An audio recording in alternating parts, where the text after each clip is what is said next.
welcome to Make Your Passion Pay. I'm Luann Beekler, creator of the Make Your Passion Pay Playbook, your host and guide on this exciting journey to building joyful and successful work environments. Known as the Little Spark, I've helped countless individuals and businesses ignite their potential through transformational coaching, creating thriving businesses and joyful workplaces. I have experienced the challenges of leaving toxic workplaces and building something better. I bring firsthand wisdom to help you align your work with your values. With insights drawn from working alongside world-renowned leaders and a deep passion for community and connection, I'm here to show you how to lead with joy and purpose. Let's dive into today's episode and start making your passion pay. Hey, everybody, welcome to the Make Your Passion Pay podcast, where we talk about the 6 C's to making your passions pay, turning passion into profits. And those are clarity, connection, community, collaboration, creativity, and commitment. And today, I really have someone to share with you who created a very, I consider, creative business that is not common, but super powerful. Super excited to talk to Jason McBeth. Welcome, Jason. Good afternoon. Thank you, Luann, for having me. So excited to hear more about you. So Jason McBeth is the founder of Driven Decision, a vehicle buying advisory service. Driven Decision exists to remove uncertainty from car buying so people can make confident decisions without pressure, guesswork, or regret. In his free time, Jason loves running, biking, and spending time with friends and family. Listen, Jason, I hate the car buying experience.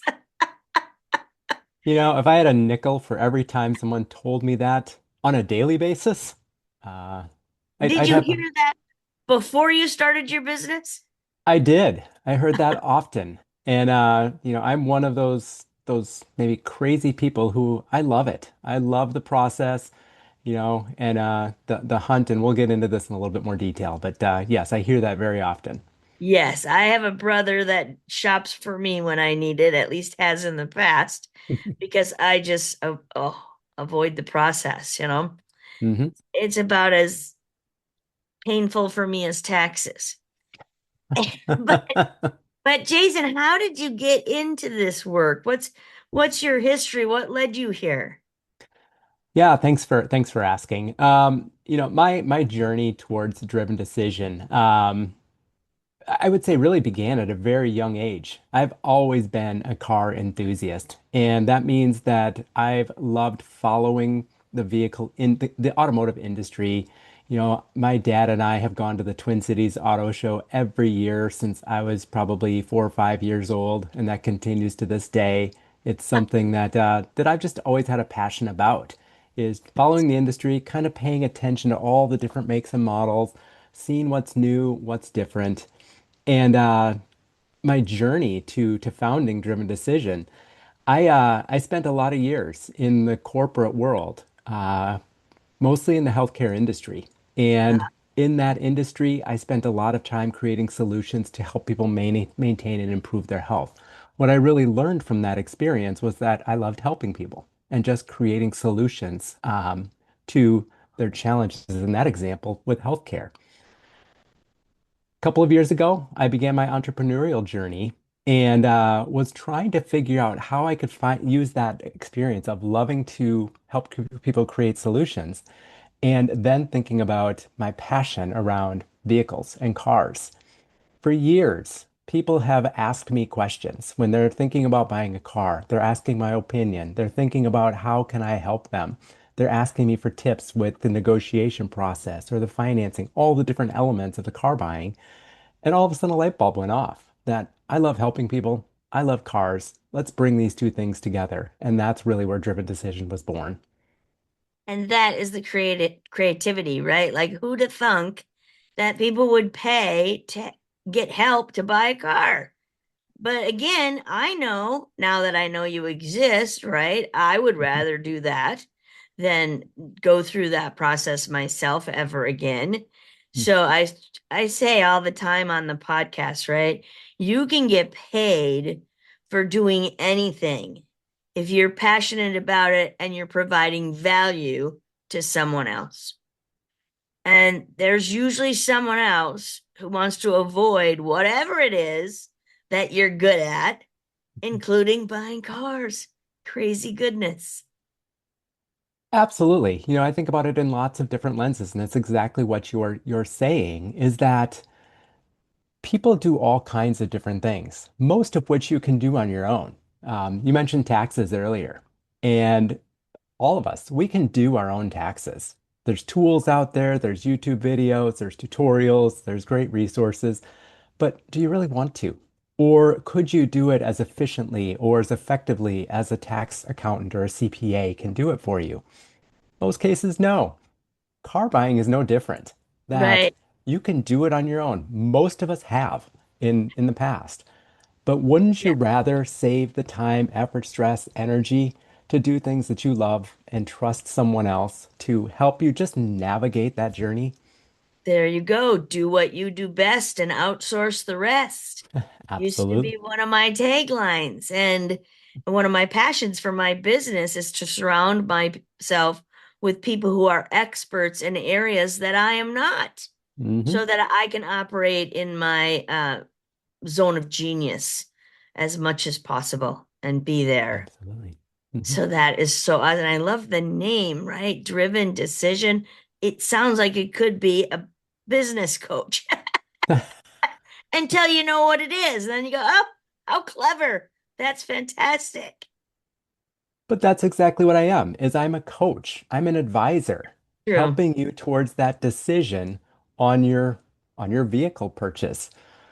When I was That trying to think of the name and come up with something a little bit clever around the name, I kept coming back to decision and thinking that that lens of a little bit of a coach and the drive part of it just kind of lends itself towards a vehicle. You drive that. And so you're driving or driven towards that decision of that perfect vehicle that meets your needs. Yeah, I was reading something in a more extensive bio of yours and it triggered I'm trying to find it here. Yeah, uh negotiations without pressure, courting details, making decision based on facts, not emotion or fear, I think is really what you were talking about there. Yeah. Um and so true, right? Because we feel pressure to make the decision and they're rushing you through it and it becomes ultimately an emotional decision instead of a factual decision. So you can step in and you're right, that's just what business coaches do when your business gets overwhelming and your mindset is out of control. As we help focus you back in on the right decision. Love it. So, Abs- what's one of the most frequent insecurities you see in clients that you serve? I think it's exactly what you just said. People have this fear or this insecurity about making the wrong decision and regretting it later. Buying a car or a vehicle, it's a high stakes decision. There's a lot of money on the line. Whether you're financing or not, you're generally keeping that vehicle for a long time, and you're also aware that it's a depreciating asset. So I think that fear of making the wrong choice is one of the biggest insecurities that I see when I work with people. And what I do is exactly that, just like you do with your coaching clients, is I try to act as an independent advisor, listening to what their needs are, trying to provide some clarity towards what their needs, wants, and desires are, and then just narrowing their focus a little bit so that they can feel confident that the decision that they're making is the right one for their needs and for their family's needs. And I suppose also for their business in some cases, right? Absolutely. Absolutely. With my fleet-based or corporate-based, business-based clients, generally they're purchasing number of vehicles, trucks, or vans or that sort of thing. And it's the same process. It's trying to just remove all of that doubt that comes into mind. So you just mentioned another area I had yet to even think about, And buying fleets of vehicles, of course, makes perfect sense. I'm already super busy running a business, and yet my employees need cars for the service that we provide. I had a client that is a Visiting Angels franchise, Hmm. right? And they wanted consistently the same kind of car, so they all looked alike on the road, right? Hmm. So Hmm. you don't always find that availability right on a lot. So that takes some more negotiation, I'm sure. Absolutely. It's a different type of purchase. There's with a business, perhaps there's not as much emotional attachment to it as there is with you and me for an individual person. But to your point, they're looking for the same type of vehicle, same color, same make, same model, same features, that all of the vehicles in their fleet look exactly the same. And to your point, business owners, they're trying to run and manage their business, not manage their fleet of vehicles that perhaps are aging at different time periods and turning over at different time periods. So if I can help in that journey, that's one area that of my business that is starting to grow a little bit is that interest from contractors, transportation companies, and others that have a fleet of vehicles that their employees use.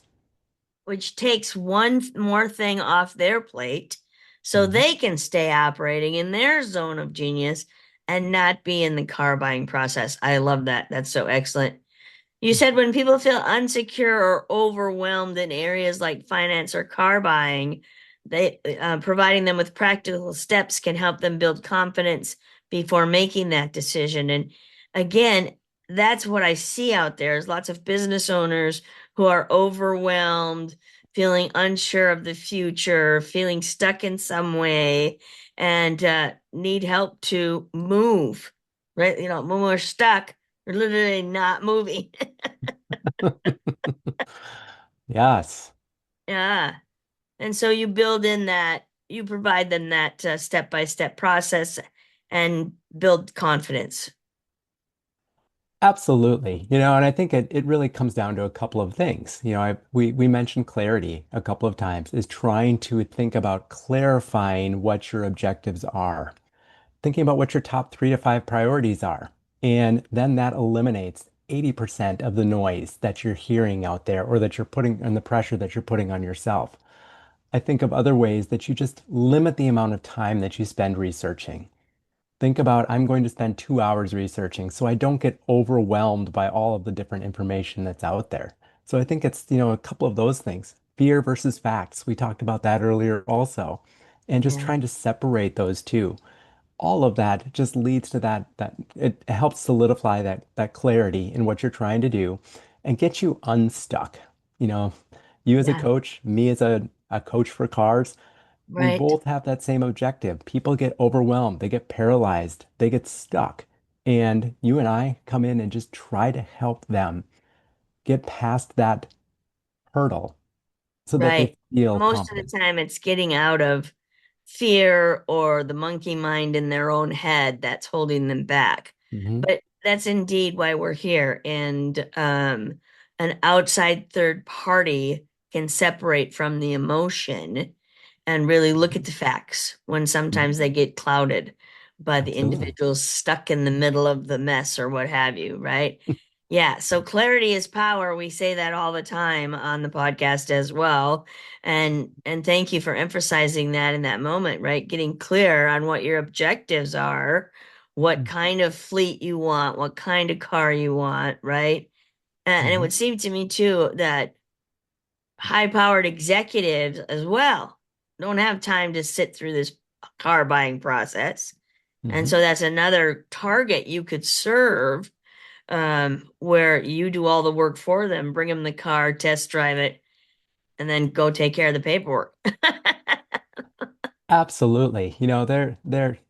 I'm blessed with my business that there's a lot of different channels that I can serve, but executives are absolutely one that I talk to pretty frequently. You think about a lawyer who is billing out a couple $100 an hour. Do they have 15 to 20 hours to spend researching and narrowing down the vehicle that they're looking for, and then spend the time at the dealership on the Saturday or whatever day they have to go in there? think about the opportunity costs that they could focus elsewhere. And it's not just executives. We all have things we love to do. Right, absolutely. Um, so are you primarily focused in the Twin Cities in Minnesota, or can you expand beyond that?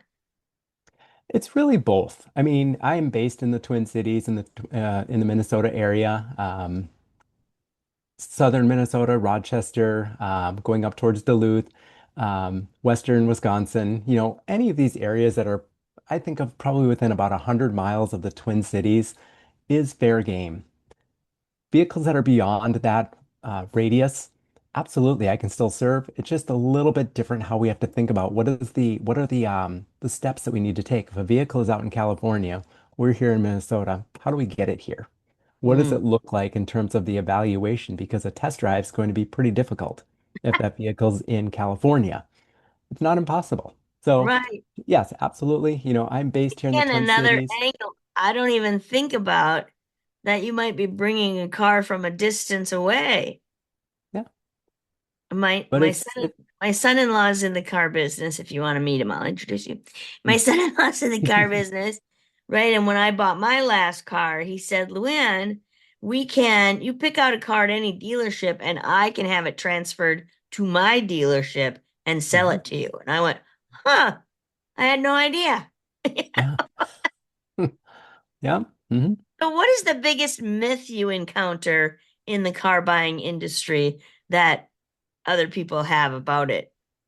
I think one thing that comes to mind often is people think that they have to be a tough negotiator to navigate the purchase process.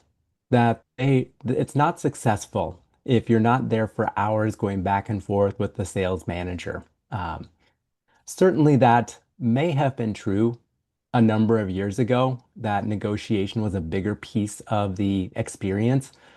But I would say that today, information is power. Some of the things that we keep coming back to, being really clear on what your goal and objectives are, understanding the process, understanding not only the purchase price of the vehicle, but what are the total costs of ownership, and having all of that information with you and available to you so you're prepared for the conversation.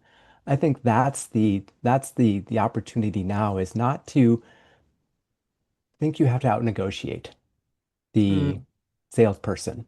It's just right. being prepared and like many other things, like what we what we keep coming back to.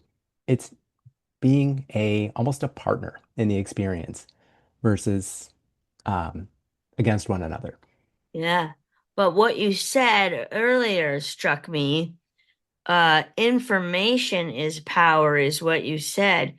But in our world of over information, I mean, if I go out and ask Chat which car I should buy, and I go out and ask Claude which car I should buy, am I going to get a different answer? You know what I Mhm. mean?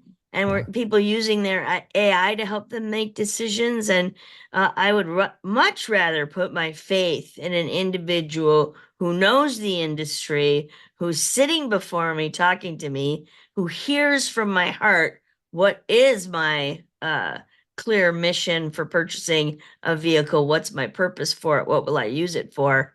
Yeah, so that's super powerful because sorting through all the information that's out there in the world is a lot of time. Again, we keep coming back to that time is valuable. Time is something we can't get back. And you mentioned chat or Claude or AI tools, Google. There's many resources that you can get the information that I provide or that you provide to your coaching clients. But again, does that overwhelm you? Is it important to have a human that's interpreting that information and listening to your needs and then providing that guidance to you? So, do you feel like when you started, you had to sort of convince people of the value of this service, or did they get it right away? I think most people understand it pretty quickly. I think you said it at the beginning. Most people don't know that a service like this exists. So when you think about, do people understand it right away? I think at first they're a little bit um, confused, maybe because they just haven't heard or don't know that a resource like me exists out there. But once Right. they start to understand, well, this is the value that Jason and Driven Decision can provide to me, they understand and the light bulbs start going off. Most of the time it starts with some sort of response like you had, that I hate the car buying process. I'm glad that someone exists that can help me navigate it. So um, Right. I love that. So, if someone is facing a big decision right now in their life and feeling stuck, what's the one thing they should do today to start building confidence? I think it's just breaking it down into smaller pieces. You know, overwhelm can happen pretty quickly. It happens to all of us. It happens to me. When you're faced with a big decision, car buying, house, starting a business, there's a lot of moving pieces there. And if you can just break it down into what can I accomplish today? Today, I can decide that, yes, buying a vehicle is something that I want to do in 3 months. That's your decision today. Tomorrow, you start thinking about, what do I need to do now in that next 3 months to be ready to buy that vehicle? I can start looking at, what are my financing options? What are my family needs? So again, it's starting to break that decision down a little bit smaller into Right. bite-sized chunks. I don't know about the rest of the world, but I don't buy a car until I have to. It's it's not something I plan for 3 months in advance. hmm It's like I got in an accident and I need a new car tomorrow, kind of thing. Absolutely. We're all a little different from that lens, but exactly, some of us have that luxury or that desire to plan several months in advance. Other times, you're faced with an accident situation or some sort of reason that you need a vehicle immediately. The service I provide is the same. It's just trying to understand, bring some clarity, and then and move forward. Do you operate in I think the right word would be vintage car industry? That's an interesting angle, and I get asked that question every once in a while. The answer is I have not had the opportunity yet I love that to, answer. yes, to serve someone on a vintage vehicle. Now, when I think about my whole overall passion around vehicles, vintage vehicles, I'm a Mustang guy. Mustangs are the vehicle that I always come back to, and particularly those 60s early Mustangs that came out. So, Sure. thinking about, could I support someone in purchasing a vintage Mustang or vintage something else? Absolutely. Just haven't had the opportunity yet. Love it. Love it. Yeah, so I have a client who part of his vision for the future is that his business is operating on its own, just with his oversight, and he could go out and for himself just buy vintage vehicles. But Mhm. it prompted me when I met you to think of, oh, baby, there's something there, right? Because he really knows that information. He's been in it for himself for a really long time. Right. So It's a another diff thing I want to remind the audience of, though, and our listeners, is that whenever you're making a big decision, we were talking about facing big decisions. Mhm. One of our faults as human beings is failing to ask for help, and we think it makes us weak or something. And the Mhm. reality is, ask for help when you're making big decisions of experts in the field of which you're making that decision, whether it's a car, whether it's hiring employees, whatever the decision is that you're making. If you don't feel like you're the expert, besides our friends and AI, go to some expert human beings to give you some advice. People are always willing to give advice, share their knowledge. We have to be open to asking the questions and get Mhm. out of stuck. So, whenever you're feeling stuck, ask yourself, is there someone else that could help me make this decision that I Mhm. should speak to? Would you agree? 100%. 100%. And I'll also say that I was the first person that would think that I had to do everything on my own for a very long time, not asking for help. whether it was felt like a sign of weakness or whatever the reason. But, as I've learned in my entrepreneurial journey and over the last several years, asking for help, there are so many people out there that are experts in things that I'm not. And I actually heard something really interesting a while back from someone that when you ask someone for help, you are allowing them to use their gifts. And they want to help you because you're allowing them to use their gifts. And I thought that was just pretty powerful that when you don't ask, you're denying them that opportunity That is to so really shine. true. I have said that exact same thing on this podcast. I know it in Mhm. talking with other people. When my mother was 90 and could no longer drive, she would say, "Oh, I don't want to bother anyone." And I'm Mhm. like, your neighbors want to help you. They want to take you places, and you're giving them the gift of being able to serve you. So it's when I learned the lesson. So don't wait till you're 90. Learn the lesson now, right? Mhm. That it's Mhm. absolutely true. You're giving someone else the opportunity to use their gifts in this world. And that's what Mhm. we all want to be able to do, really, is contribute and give back to other human beings, which Mhm. is why AI will never take over because we love human beings. Absolutely. Absolutely. Mhm. So if you're feeling stuck in any way, if you're gonna buy a vehicle, you got to go reach out to Jason McBeth. And if you're feeling stuck in your business, reach out to me. You know how to find me, luannb.com. Jason, how can we find you? Drivendecision.com is the starting point. Certainly, if you scan the QR code, you should end up on my website. But I'd be happy to help. I love that drivendecision.com was available for you, that Hmm. nobody else had it. That says a lot. Absolutely. It says a Absolutely. lot. I'm Hmm. thinking franchise opportunities here, Jason. We'll have to talk about that. I agree. I agree. I think that that there is so much opportunity to help people. Yeah. And that's what you love. That's what I love. Yeah, absolutely. Well, that was a great closing statement, Jason. Thanks for being with us today. Thanks for sharing with us your creative business idea. Absolutely love it. And out there, my friends, find your passion and live it full out. You can monetize it. We'll see you next time on the Make Your Passion Pay podcast.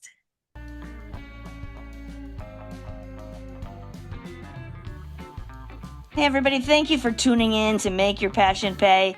If today's episode inspired you, I'd love for you to subscribe, leave a rating, and share your thoughts in a review. Every listener makes a difference in spreading this mission of joy and purpose. Want to take the next step? Share this episode with your friends, colleagues, or anyone looking to build a thriving, values-driven workplace. Together, we can create communities where passion fuels success. Until next time, remember, when you lead with joy, you inspire greatness. Let's keep making your passion pay.